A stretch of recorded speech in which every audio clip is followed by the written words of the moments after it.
Buenos días, doctor. Bueno, yo tengo ahí como una, no sé si es que el equivocado soy yo. Hoy yo tenía ahí planteada una clase de fisiología, era la de embriología. Embriología, doctor. ¿Cómo? Era embriología. Pues yo me equivoqué,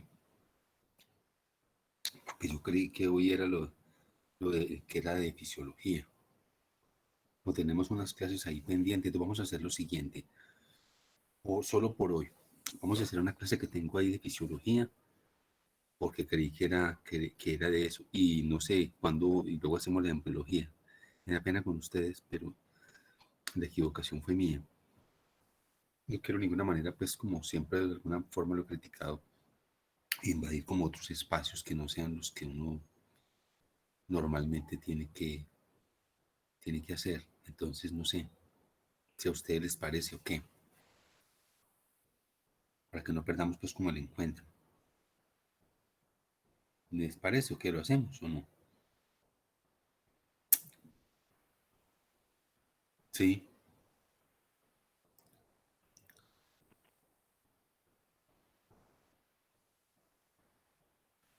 sí, me escuchan. Sí, doctor. Sí, señor, sí. Sí, sí se escucha. Ah, bueno, si no pregunto y no me responden. Yo había, como le digo, mirado y me pareció que era lo de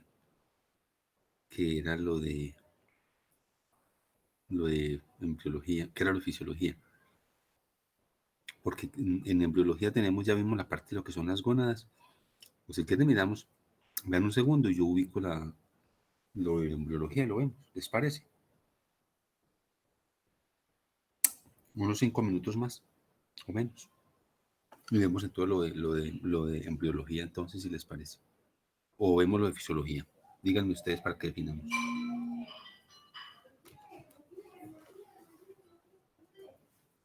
Señora. Bien, gracias. Bueno, listo. Ah, bueno, señor. Perfecto. Bueno, está muy bien. Entonces, muchachos. Bueno, entonces, miremos lo de embriología entonces. ¿Les parece? Si eso era lo de hoy, porque si no escucho Sí, ya. doctor. Ah, Sí, doctor. entonces Sí, voy a mirar doctor, de en embriología, biología. porque yo había hecho lo de fisiología. Entonces miré mal ahí en el calendario. Entonces regáleme un minutico y yo ubico acá entonces algo.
Bueno, entonces vamos a continuar ahorita y vamos a hablar del desarrollo de la parte de los conductos genitales. Los conductos genitales masculinos y femeninos juegan un papel importante en lo que tiene que ver con, de alguna forma, el destino que tienen las células eh, ya formadas como espermatozoides y como óvulos para llevar a cabo la fecundación. Respecto a los conductos genitales tendremos que decir varias cosas. Primero, recuerden que los conductos genitales vienen de que vienen de qué parte del sistema de la formación del riñón.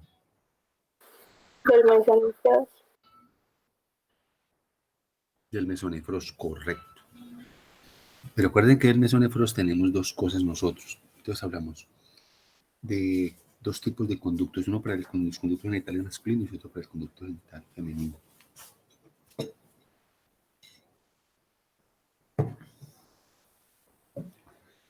Los que corresponden al conducto genital masculino, ¿cómo se llaman?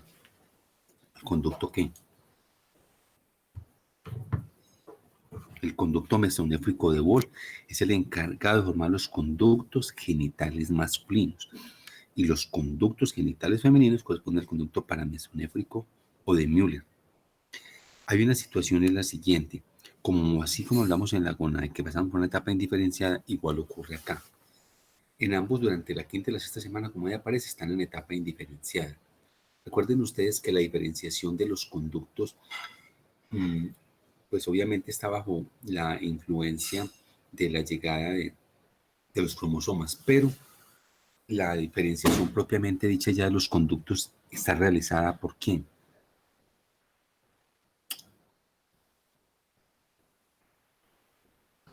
Que eso es importante que lo tengan en cuenta. ¿Quién establece esta diferenciación ya concreta de genitales masculinos y genitales femeninos? La influencia hormonal. Aquí la influencia hormonal juega un papel importante. Para el caso del hombre, la testosterona juega un papel importante en la diferenciación de los conductos genitales y en los genitales externos. Y para el caso de la mujer, obviamente la presencia de estrógenos, en este caso estrógenos procedentes de la madre y algunos producidos por la placenta, son los que establecen esa diferencia. Entonces, con relación a eso, hay otro elemento que tengamos importante en cuenta. ¿Y cuál es? Hay una hormona, sobre todo de predominio sexual masculino, que se encarga de llevar a cabo un proceso de inhibición, que es la hormona antimuleriana. ¿Qué recuerdan que dijimos la vez pasada, la hormona antimuleriana? ¿Qué es lo que hace esa hormona antimuleriana?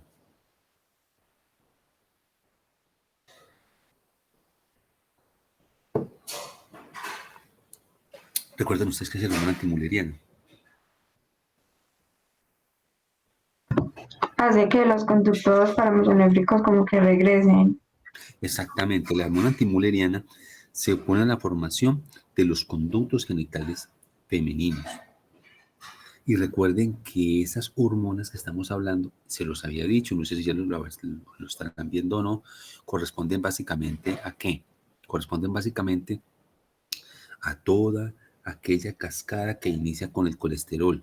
Lo hemos dicho, llega un momento en el cual durante la formación de las hormonas hay una vía que es común, tanto para andrógenos como para progestágenos y estrógenos. Si en algún momento determinado esa cascada llegase a fallar por deficiencia de hormonas, podemos tener entonces que siendo un feto masculino pueda tener una formación de genitales femeninos por una falla a nivel hormonal. Hay diferentes alteraciones relacionadas con ese tipo de cosas. Bueno, entonces, aquí está esta parte muy clara. Entonces comenzamos con el conducto. ¿Por qué será que se llama conducto paramesonéfrico? ¿Cuál es la explicación del conducto paramesonéfrico?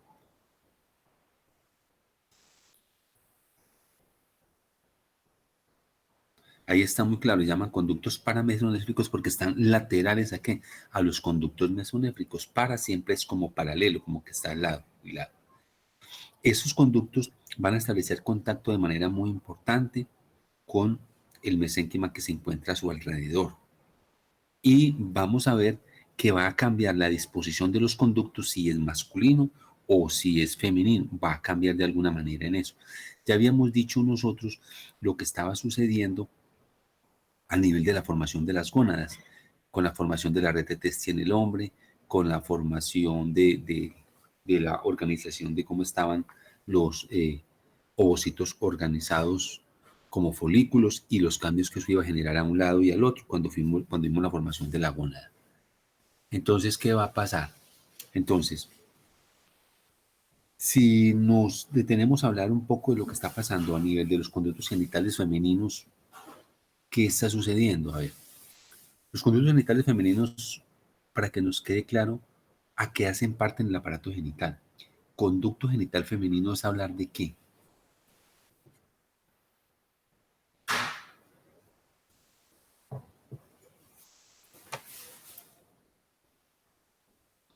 Conducto genital femenino es hablar de qué. En la mujer. El conducto genitales femeninos en la mujer están formados ¿por qué? Por las, ¿qué más? A ver, por las trompas, por las tubas y está formado por el útero. Eso es lo que hace parte de los conductos genitales femeninos. Esos conductos genitales femeninos se están formando, como ya lo dijimos ahora, a través de qué? Del conducto paramesonéfrico o de Müller, que es donde se origina. Y ahorita hablamos de que es paramesonéfrico, que es un conducto, porque es este, mira, acá viene, bien, porque es paralelo al conducto mesonéfrico, ese es el conducto paramesonéfrico de Müller. Entonces, concreto, para hablar de la formación de los conductos genitales femeninos, hablamos de que se originan a partir del conducto paramesonéfrico o de Müller.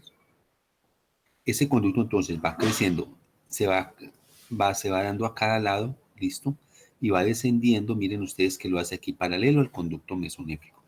Llega un momento en la parte inferior o caudal, lo cruza al lado y lado y viene a unirse que una estructura central.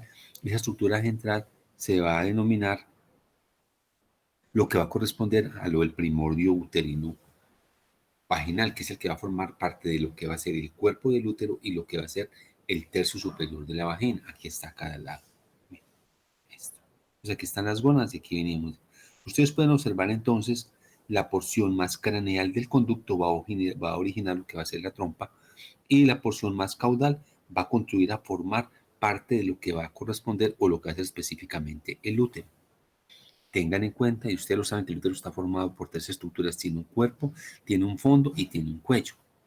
Hay que aclarar acá que estos conductos forman una parte de lo que es la vagina, pero como la parte más superior de la vagina, porque la parte más inferior corresponde a derivarse del seno urogenital. Entonces aquí vienen a cada lado, se van a unir para formar.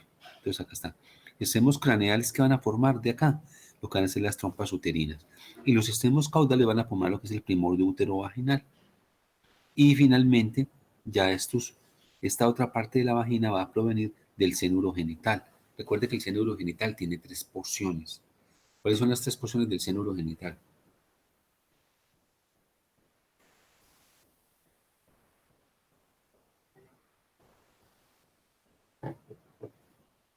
¿Cuáles son las tres porciones del seno urogenital? Esa es cuando hablamos de la lateral, la medial. No, los del seno urogenital. La fálica, la pélvica, ¿Qué más? Tenemos una porción craneal arriba que corresponde ¿qué? A una estructura que posteriormente luego en el nacimiento se oblitera y que ¿cómo se llama? Y después ¿cuál sigue? El alantoides. Después del alantoides sigue la vejiga propiamente dicha y después de la vejiga obviamente estará la parte de lo que va a corresponder a la porción fálica. Es toda esa parte y de esa porción fálica a la porción inferior es que se va a originar parte de lo que va a ser la vagina. La vagina se va a formar obviamente a expensas de lo que van a ser los conductos genitales en la parte superior, pero la parte inferior ya va a corresponder más al seno urogenital. Y eso también explica obviamente el cambio del epitelio que allí pudiera tener de alguna forma. Entonces, eso es lo que aquí tenemos nosotros con relación a eso. Entonces, está claro, craneales trompas, caudales primordio uterovaginal y se van a unir acá. ¿Y esto qué va a hacer? El primordio uterovaginal, y decimos de primordio uterovaginal porque va a formar hacia arriba lo que va a ser el útero y hacia abajo lo que va a ser la vagina, sobre todo en su tercio inferior. Entonces, ¿qué va a ir aconteciendo aquí básicamente? Esos conductos genitales, estoy hablando del femenino, paramesonéfricos se van a fusionar y cuando se fusionan van a formar lo que hemos denominado los ligamentos anchos. Los ligamentos anchos son una estructura que juega un papel importante. ¿O para qué sirven los ligamentos anchos?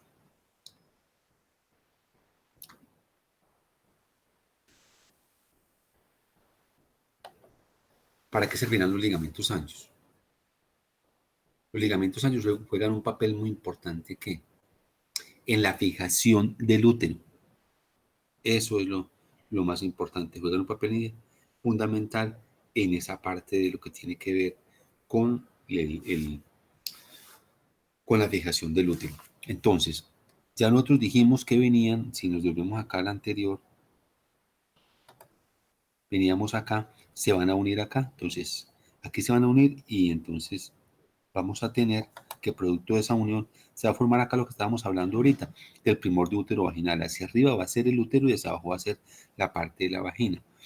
En ese proceso de formación se forman como dos compartimentos que tienen que ver obviamente con el peritoneo, que son compartimentos virtuales, el fondo sacuterino y el fondo vesicuterino. Ustedes ven que la relación la establecemos con el recto y aquí obviamente con la vejiga, por la relación tan importante que tiene. Esto que nos puede indicar a nosotros de alguna manera, que algunos procesos neoplásicos a nivel vesical o a nivel del recto pueden comprometer el útero, y de hecho así sucede. Pero también juegan un papel importante. ¿En qué sentido? ¿Qué otra importancia tendrían estos compartimentos peritoneales que se están generando allí? ¿Qué pudiera darse entre ellos? A ver, ustedes qué se les ocurre de acuerdo a lo que hemos visto que se pudiera dar entre ellos.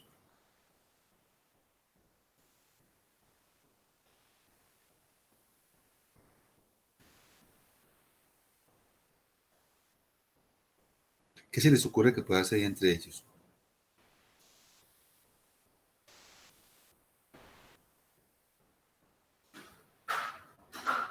A ver, en lo que hemos visto nosotros que cuando tenemos dos estructuras cercanas, vecinas o relacionadas entre sí, ¿qué puede pasar en el desarrollo embriológico con esas estructuras? Pues muchas veces una unión, O una unión. Entonces, ¿qué puede pasar en esa unión? ¿Qué se puede dar en esa unión? ¿Qué se puede dar en esa unión? pues como una comunicación. ¿Y cómo se llama esa comunicación? ¿Cómo se llama esa comunicación?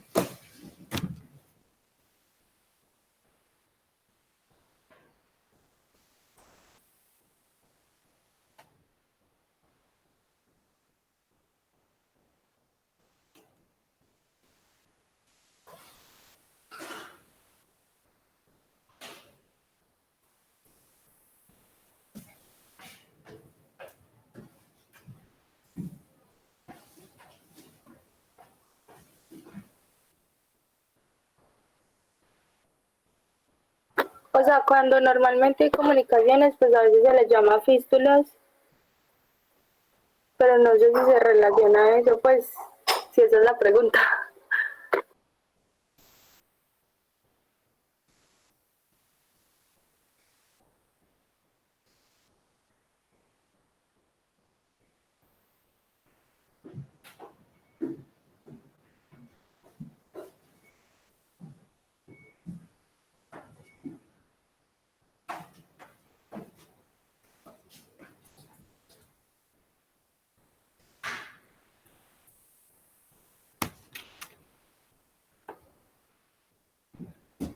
Esa comunicación, entonces la podemos denominar con la formación específicamente de qué?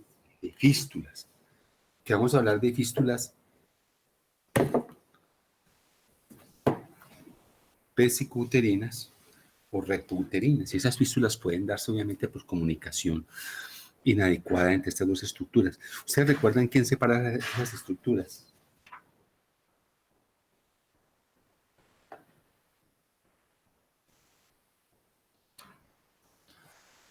¿Se acuerdan de los tabiques? ¿Cuál de que hablamos del tabique?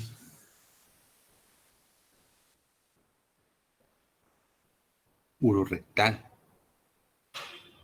Estos tabiques que hemos mencionado y que son de origen mesenquimático, cuando hay información inadecuada puede haber comunicación entre ellos. Otra posible comunicación que se puede dar aquí entre ellos radica básicamente, por ejemplo, los pacientes que tienen un CA de cervix y los CA de cervix avanzados o por alguna circunstancia pueden tener como consecuencia de que se formen en estos dos espacios, se llevan a cabo la formación de fístulas y lo demás. Bueno, respecto a los conductos genitales femeninos, ¿qué más podemos tener nosotros allí como importante? Recuerden que el útero tiene una característica que llama muchísimo la atención, y ahorita lo dijimos.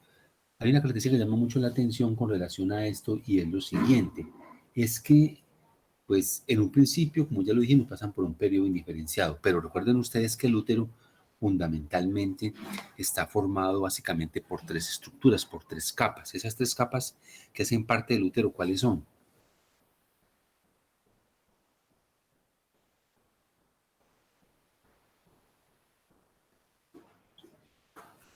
Acuérdense que hablamos entonces de tres estructuras. ¿Cuáles son las tres estructuras fundamentalmente? Corresponden.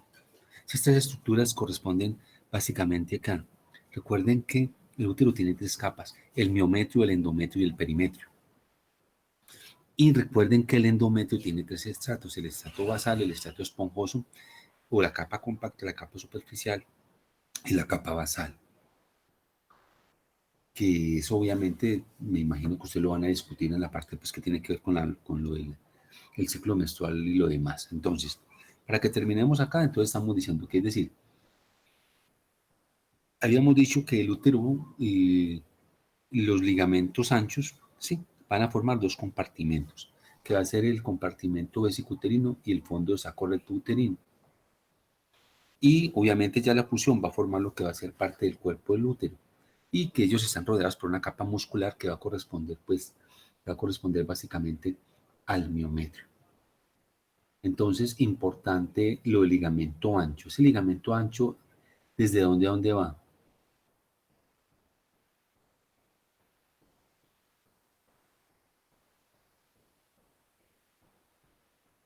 Ese ligamento ancho se va a extender básicamente, va a ir desde los conductos paramesonéfricos que sean fusionados hasta la parte pélvica, ya en la formación vaginal del útero. Entonces, resumo, conductos genitales femeninos. 5 cosas. Primero, se forman a partir del conducto paramesonéfrico de Müller. Segundo, tiene una estimulación importante desde el punto de vista hormonal para que se lleve a cabo pues como todo ese proceso. Y obviamente pues aquí como la influencia hormonal proviene del ovario, esa producción de estrógenos maternos y placentarios, entonces hace que estos conductos se formen y van a estimular la formación de lo que va a ser entonces la trompa uterina, el útero y la porción superior de la vagina, que son los conductos genitales femeninos. Recuerden también que esas hormonas, sobre todo los estrógenos maternos y placentarios, también van a estimular la formación de lo que van a ser los conductos genitales, los genitales externos, que va a corresponder a labios mayores, a labios menores, al clítoris y a la porción inferior de la vagina. Eso en un principio. Entonces, sí hablamos, yo creo que hablamos, acá está. Ahorita hablamos un poquitico de esa parte. Hay que miráramos por acá la formación de los conductos genitales masculinos. Bueno, listo. Entonces hablemos de los conductos genitales masculinos. Los conductos genitales masculinos, ¿cuáles son?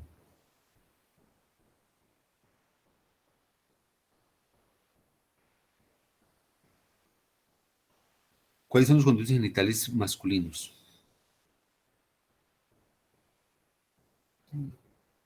¿Cuáles son esos? ¿Cuáles son los conductos genitales masculinos? A ver.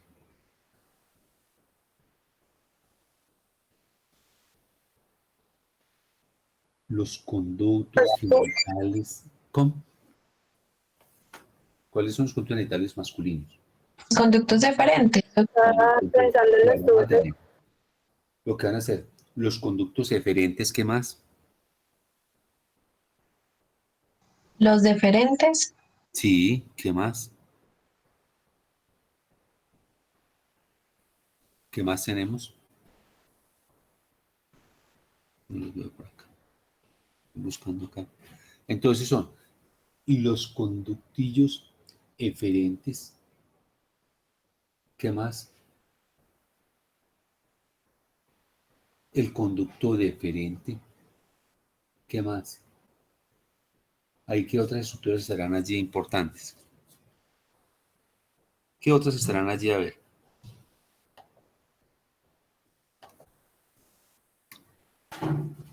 ¿Qué otras están allí presentes?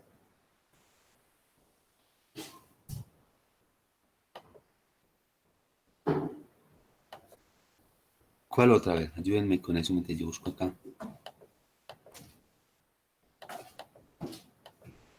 Los conductos eyaculadores. También están en esa parte.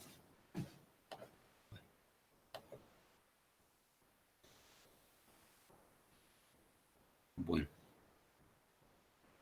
entonces, en la formación de esos conductos que estamos mencionando, tenemos nosotros básicamente que esos conductos genitales masculinos van a provenir específicamente ¿de dónde?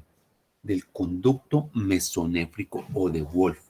El conducto mesonéfrico de Wolff. El conducto mesonéfrico de Wolff es el que va a formar los conductos genitales masculinos.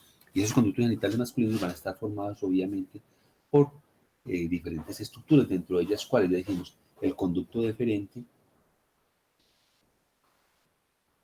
Vamos a tener entonces también lo que va a corresponder al epidídimo, los conductillos, entonces serían conductillos eferentes, el epidídimo, el conducto deferente y fundamentalmente ese conducto deferente que desemboca a nivel del utrículo prostático.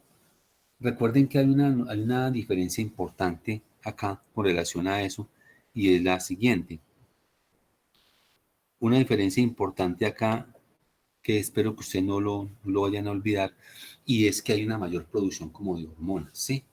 Entonces, en esta parte, para el caso de los testículos fetales, recuerden que tenemos la producción de una sustancia que se llama la sustancia inhibidora mulleriana, que lo que hace es inhibir la formación de los conductos genitales femeninos. Y se producen también dos tipos de células, que ya las hemos mencionado, células intersticiales, que producen testosterona en la octava semana, y las células de Sertoli. Recuerden que las de Sertoli, ya lo habíamos dicho, inhibe el conducto paramesonéfrico o de Müller. Y las intersticiales producen testosterona. Y esa testosterona es la encargada, obviamente, esa testosterona es la encargada básicamente de qué? De llevar a cabo la formación de los conductos. Es decir, esa testosterona lo que va a hacer es estimular los conductos mesonéfricos para que se formen los conductos genitales masculinos, que ya lo hemos dicho, que son los conductos eferentes, el epidídimo, el conducto eferente y las vesículas seminales. Bueno, acá está. Entonces, bueno, no sé si hablamos un poquitico de la formación de lo que tiene que ver entonces ya con lo de con la parte de los genitales. Entonces, ¿por qué no nos devolvemos un poquitico y miramos lo que veníamos por aquí hablando un poquitico, esta parte de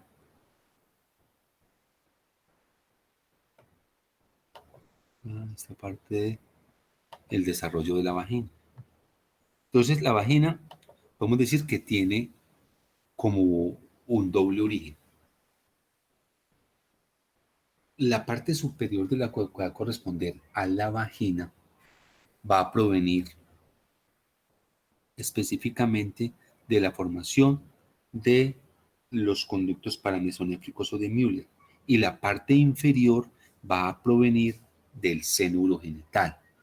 Esas dos circunstancias hacen que tengamos entonces de alguna manera nosotros una diferenciación respecto a lo que tiene que ver con la formación de la misma y específicamente con lo que tiene que ver con el tipo de epitelio que ella tiene allí. Entonces, Recuerden ustedes que en un principio nosotros hablamos que esos conductos paramesonéfricos habían ya llegado hacia el primordio uterovaginal y esos primordios inicialmente pues eran estructuras macizas que llegaban hacia la parte pélvica del seno urogenital, y esa parte maciza de lo que corresponde al el conducto paramesonéfrico de Müller iba a formar lo que iban a corresponder a lo que iba a ser esta gran parte que van a ser los bulbos sinovaginales. Entonces los bulbos sinovaginales van a ser derivados de lo que del conducto paramesonéfrico o de Müller, que esa sería como la parte superior de la vagina. Posteriormente, entonces, dijimos ahora nosotros que el estar rodeado de la vagina por la parte del endometrio, por la parte del peritoneo, iba a dar lugar a la formación de los famosos fondos de saco vaginales que ya hemos mencionado nosotros ahorita, que era el fondo de saco vaginal que se relacionaba con el recto y el fondo de saco vaginal que se relacionaba obviamente con la vejiga. Toda esta parte entonces superior, todo esto que ya hemos dicho corresponde al útero, y esta parte más inferior no es más que una prolongación del ligamento paramesonéfrico de Müller que se prolonga acá y va a formar los bulbos sinovaginales. Esos bulbos sinovaginales van a proliferar y van a formar lo que se llama la lámina vaginal. Y toda esta parte ya inferior acá de lo de la vagina, las paredes de la vagina, pues eso corresponde en gran parte al seno urogenital.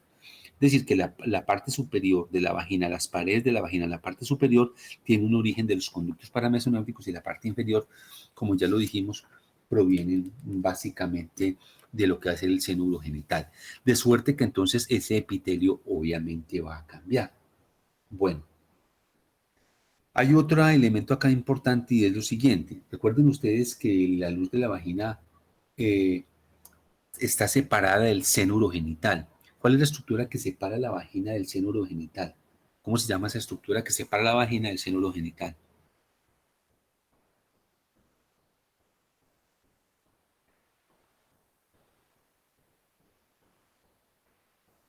La estructura que separa la vagina del seno urogenital se suele llamar ¿cómo? Esta estructura, ¿cómo se llama? Esa estructura Clavículo rectal. se llama el himen. Entonces, el himen es una estructura que está separando la vagina, acá, de lo que va a ser acá. Esto es por acá, esto es el urogenital. Recuerde que esto es vejiga. Aquí estará el alantoides, esto es vejiga y esto es el urogenital. Entonces, esta membrana que está acá separa la vagina del seno urogenital, que se denomina el himen. Y el himen está formado básicamente ¿por qué? El himen tiene como, está formado por dos estructuras. Las dos estructuras que hacen parte del himen corresponden básicamente que a estructuras que van a provenir específicamente ¿de dónde? De células de la vagina propiamente dicha y estructuras del seno urogenital. Es decir, que aquí este himen es una mezcla de ambos tipos de células, repito, de células que provienen del seno urogenital y unas células muy delgadas que provienen de la vagina. Ahora bien, aunque aquí no lo estamos viendo muy bien, hay que tener en cuenta que quedan unos restos, siempre quedan restos del otro conducto. Los restos que están quedando de lo que van a ser, o lo que fueron los túbulos excretores que se localizan en el mesovario, van a corresponder a dos grandes estructuras, que van a corresponder al epóforo y el paraóforo respectivamente. El epóforo va a corresponder a restos de algunos túbulos excretores que son los craneales, y el paraóforo va a corresponder a túbulos excretores que van a ser básicamente caudales. Hay otra cosa que es importante que ustedes también la analicen en este sentido, y es que se pueden formar unas estructuras quísticas que van a corresponder y se han de denominar como parte pues del útero, que se ha denominado los llamados quistes de Garner, que suelen aparecerse acá. Entonces, aquí lo tenemos claramente. Entonces, desarrollo de la vagina, primordio uterovaginal. Ese primordio uterovaginal le estamos diciendo que conductos paramesonéfricos, ¿cierto? Recuerda el primordio uterovaginal, ellos terminan uniéndose a cada lado. Esto para la parte superior. La parte inferior viene del seno urogenital. Ya habíamos dicho nosotros entonces que este primordio uterovaginal iba a formar el bulbo sinovaginal, dos estructuras que finalmente iba a ser una sola estructura que va a ser la placa vaginal. Y que posteriormente, pues eso se iba a estaba inicialmente ureterado, pero posteriormente iba a canalizarse para dar lugar a la formación de la luz de lo que va a ser la vagina. Dijimos entonces también que aquí en la parte inferior, acá en la parte inferior de la vagina, tenemos una estructura que se denomina el himen, que este himen básicamente está formado entonces por un revestimiento epitelial de aquí de la vagina y un revestimiento también de acá del seno urogenital. O sea, son capas de acá de la vagina y revestimiento epitelial del seno urogenital. Este es el himen que tenemos acá. Y ahorita hablamos entonces de que por acá pueden haber restos de los conductos secretorios craneales en la parte superior, que son el epóforo, y por acá más abajo estará el paraóforo.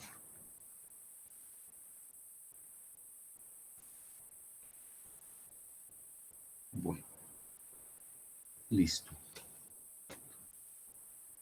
Eso sería entonces con relación a esa parte.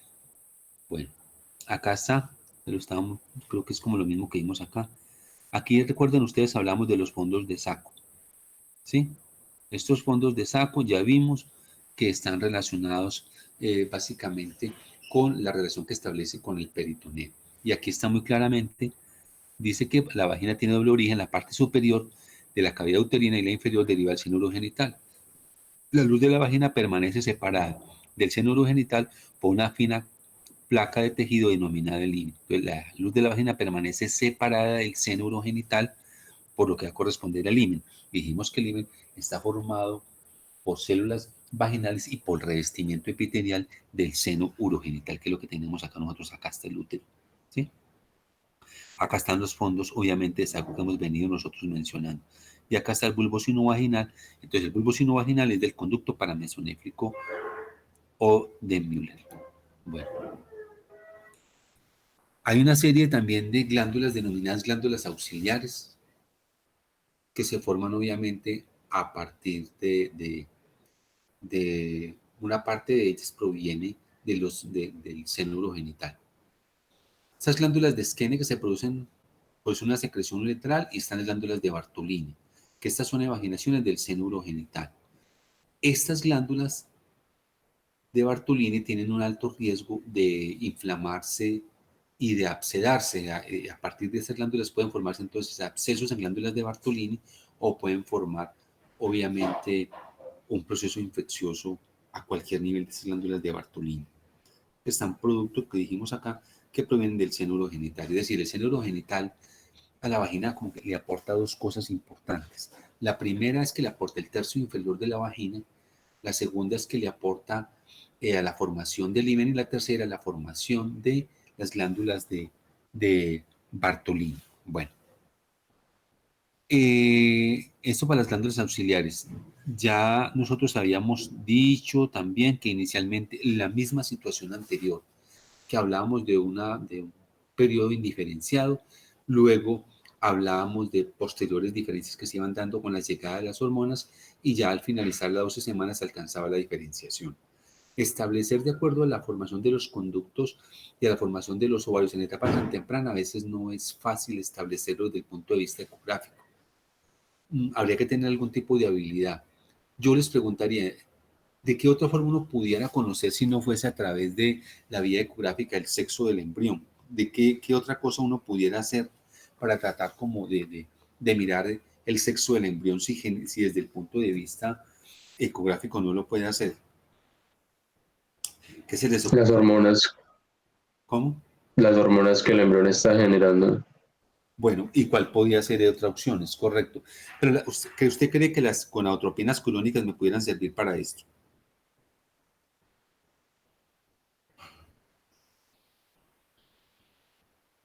¿Pueden servir las hormonas gonadotropinas coriónicas para establecer el sexo del embrión?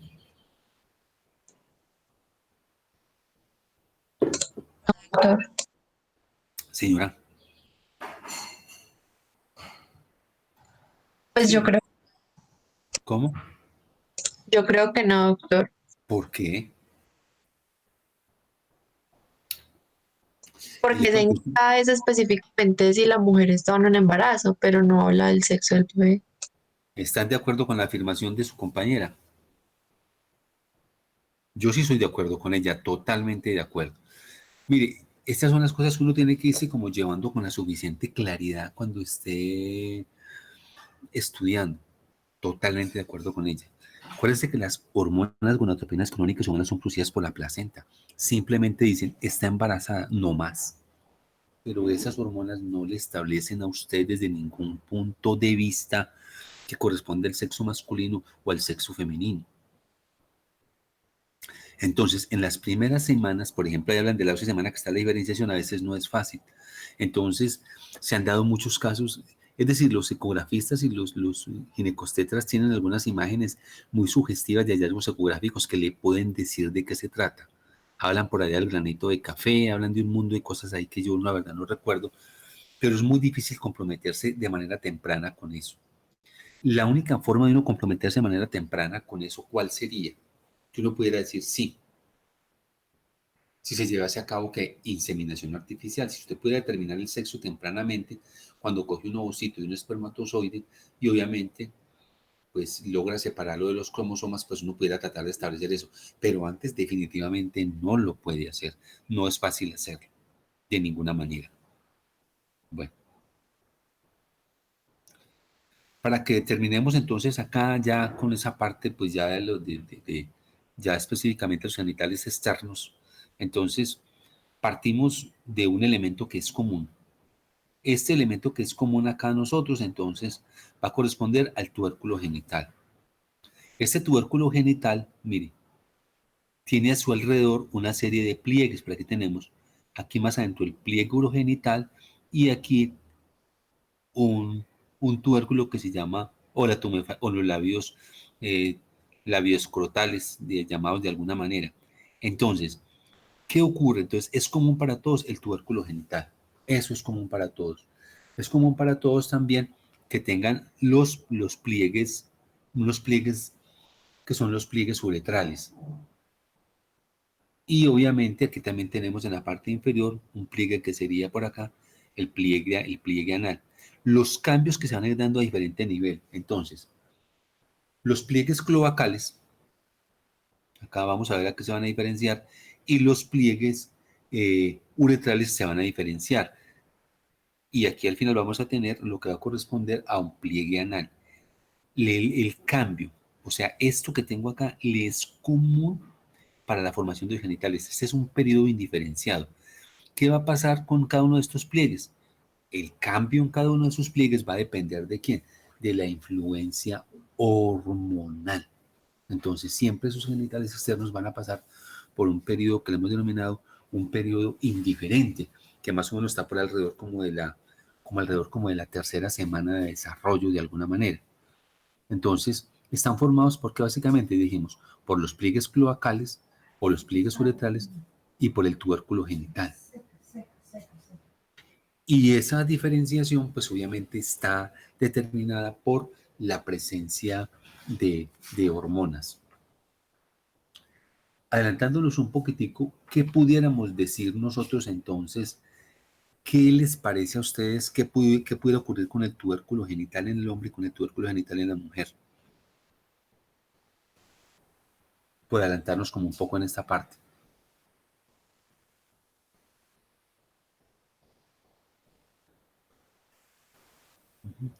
Aquí lo podemos ver entonces un poquitico. Aquí está el tubérculo genital. Aquí están los pliegues que hablábamos ahorita. Por acá están los pliegues cloacales y por acá están los pliegues uretrales. Entonces, tubérculo genital, pliegues uretrales están por acá y por acá están los pliegues cloacales hacia este nivel y aquí está va a ser lo que va a ser el pliegue anal. Entonces, esto es lo que es un genital externo que está indiferenciado. Entonces, ¿qué tenemos que llegar? La llegada de hormonas acá hace cambios tanto en los genitales masculinos como lo que hace los genitales femeninos.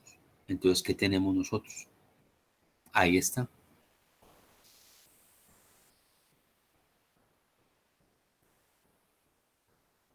Si la llegada que tenemos es de la presencia de estrógenos, ¿qué va a pasar? 1. Ahí dice, el falo cesa gradualmente, ya no va a crecer mucho más. ¿Y en qué se va a transformar? ¿En qué se va a transformar?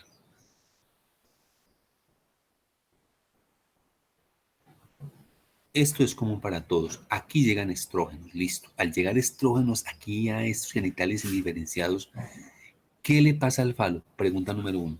¿Qué le pasa al falo con la llegada de los estrógenos producidos por la placenta y los ovarios fetales?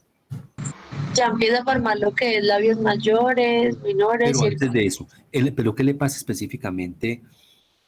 ¿Qué le pasa específicamente al tubérculo genital? Entonces queda de la siguiente manera, se coloca tubérculo genital. Entonces hablamos gona indiferenciada, tubérculo genital. Llegan los estrógenos, que son producidos por la placenta y los ovarios. ¿Qué le pasa al tubérculo genital? ¿Cuál es la respuesta al tubérculo genital? Aquí lo tenemos, vea, cesa el crecimiento gradualmente y se transforma en lo que va a ser el clítoris. ¿Qué estamos diciendo con eso? Que entonces el clítoris no es más que un pene muy pequeño. Es específicamente eso es. Eso es desde el punto de vista embriológico. Que no se desarrolló adecuadamente porque para tener adecuadamente su desarrollo, pudiera hacerlo, requiere la presencia de andrógenos. Pero puede suceder que por cambios hormonales tengamos una clitoromegalia. Eso puede pasar por cambios hormonales. Él crezca más de lo habitual, tenga un mayor tamaño. Listo. ¿Qué va a pasar entonces con los pliegues urogenitales? Estoy hablando de la llegada de estrógenos.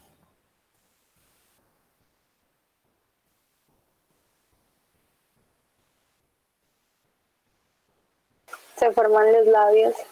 Se van a fusionar, vea, pliegues urogenitales no fusionados van a formar lo que van a hacer los labios menores, vea, los labios menores. Y los pliegues labioescrotales, ¿en qué se van a transformar? Van a formar los labios mayores. Esta es la respuesta que tienen los genitales externos indiferenciados con la llegada de estrógenos. Entonces, 3 cosas. 1. Crecimiento del falo cesa, forma el clítoris. 2. Los pliegues urogenitales no se fusionan y forman los labios menores. Y los pliegues labioescrotales no se fusionan y forman los labios mayores. Listo. Eso es lo que pasa con la llegada a los genitales. Con la llegada a los genitales externos de los estrógenos producidos por la placenta y los ovarios fetales. Listo. Sin haber analizado lo que sigue, ¿qué va a pasar? ¿Qué va a pasar con los genitales masculinos?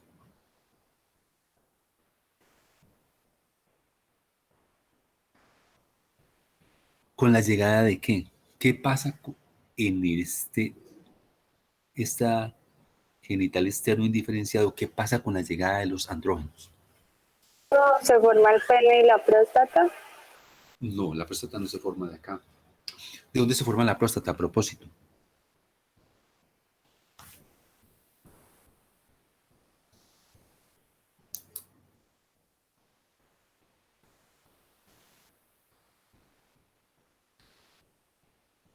¿De dónde forma la próstata? Ya lo habíamos visto. Eso proviene del seno urogenital.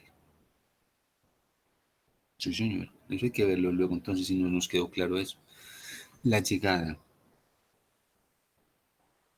al genital externo indiferenciado de andrógenos. La llegada de los andrógenos. Entonces trae como consecuencia que se formen los genitales externos. ¿De cuáles andrógenos hablamos ahí? Recuerden que en este caso los andrógenos, que tienen que ver básicamente con la formación de los genitales externos, con el crecimiento del pene, la formación del escroto, y parte de eso proviene ¿de dónde? De Proviene los del... artículos. Sí, claro, pero ¿cuál es la hormona encargada de eso? Vean, nosotros dejemos una cosa clara.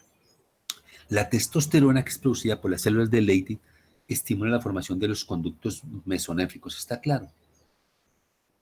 O sea, hasta tiene que ver con la formación de los conductillos eferentes, con el epidídimo, con el conducto deferente y con las vesículas seminales.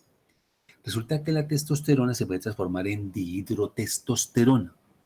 Y la dihidrotestosterona, fíjese bien, la dihidrotestosterona es la que se encarga de estimular la formación de los genitales externos, que tiene que ver con el crecimiento del pene, con la formación del escroto y parte también de la próstata. Entonces, llegan los estrógenos.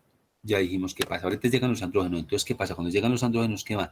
Este tubérculo genital, ¿qué pasa? Se alarga. ¿Y qué va a formar? El pene. ¿Está claro? Perfecto con eso. Después, ¿qué va a suceder? ¿Qué va a pasar entonces con los pliegues labioescrotales? ¿Se van a unir o no se van a unir?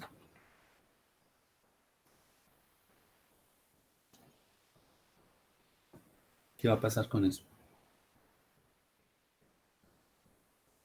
Se unen. ¿Y entonces qué va a formar? ¿Qué va a formar? ¿Qué va a pasar con ellos? ¿Qué va a formar? El escroto. Va a formar lo que va a corresponder al escroto. Si en su defecto no se llevara a cabo la función como tal, entonces, ¿qué pasaría con nosotros?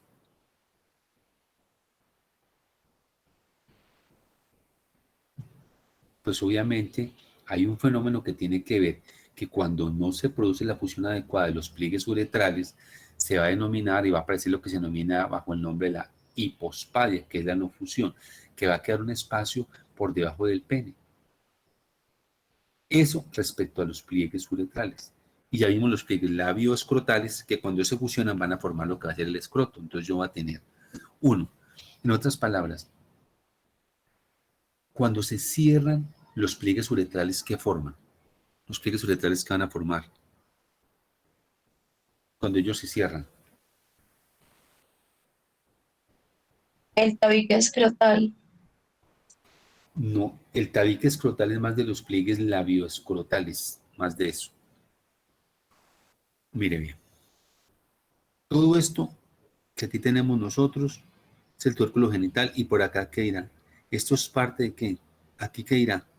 ¿Por aquí qué irá? Por aquí irá la uretra. Recuerde que la uretra tiene tres porciones. La uretra peneana y otra, ¿cuál es la uretra? La uretra peneana. ¿Y cuáles son las otras porciones de la uretra? La parte glandular Uh-huh. y la Eso membrana. corresponde básicamente. Esa uretra va a estar cerrada y va a estar protegida por el cierre de los pliegues uretrales. ¿Sí? Cuando los pliegues uretrales, oígase bien, no se unen adecuadamente, queda aquí por debajo un espaciecito acá, y ese espaciecito, si es muy alto, se va a denominar hipospadia, o si está muy bajo, se va a denominar epispadias. Eso es lo que pasa acá. Otra cosa pasa acá. Aquí afuera, cuando estos se fusionan, va a formar lo que va a corresponder al escroto. O sea, el escroto va a ser producto del cierre de los pliegues labioescrotales, que va a formar labios mayores en la mujer y aquí va a corresponder a formar lo que va a ser el escroto, básicamente. Y va a quedar una línea de fusión en el centro de acá, que ¿cómo se va a llamar cuando esto se cierra? Que se va a llamar ¿qué?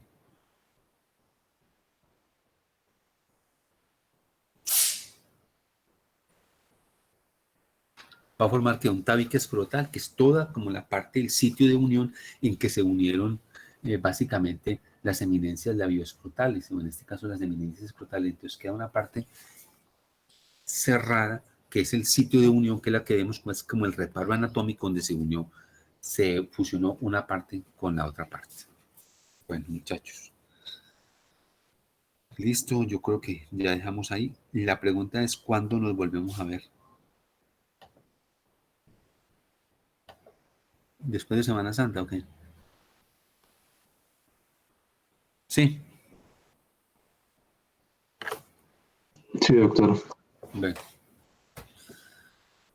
¿Qué tenemos ahí como pendientes para terminar antes de que se vayan? Porque si no, ya tienen clase. Bueno, o si de pronto Juan me escribe, ¿qué nos queda pendiente para que acabemos de revisar en lo que hace falta allí?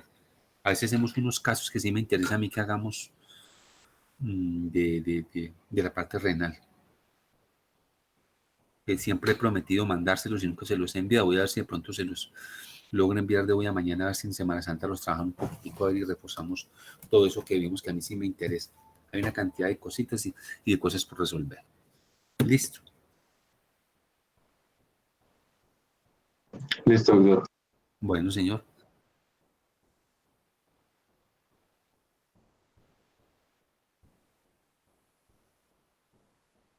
Entonces vamos a mirar, a ver, yo quiero ver si se los mando con tiempo, para que me escriba, por favor, así yo luego los mando con tiempo para que los vayan trabajando.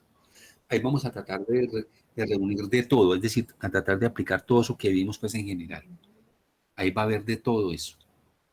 Pues para que lean, para que consulten, en fin. Listo. Bueno, muchachos, que estén muy bien. Un feliz día.